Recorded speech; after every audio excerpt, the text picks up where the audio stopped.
Duha ka mga patayng lawas ang nakitaan sa mga residente sa sapa sa Sitio Nara, Barangay Tubtubon, Sibulan, Negros Oriental.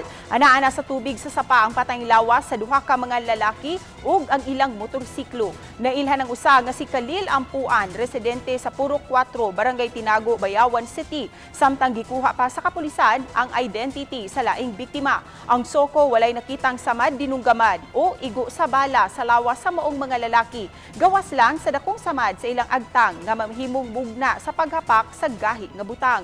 Sa pasiunang investigasyon sa Sibulan Police, gikan sa town proper ang duha sakay sa ilang motorsiklo. Gumikan kay ngit-ngit ang dapit ug walay railings ang kalsada, posibleng nahulog sila ug napangko ang ulo. Posible usab nga nakainom ang duruha ug nawad-an ug panimuot pagkahulog sa sapa nga adunay giladmod nga 8 ka tiil ug naabot sila sa tubig. Apan gitan-aw paghihapon sa kapulisan kung aduna by foul play o gituyo pagpatay ang duha o gihagbog sa sapa. Matud sa pamilya ni Ampuan, delivery rider si Khalil sa usa ka online store ug wa sila masayod kung aduna ba kini kaaway.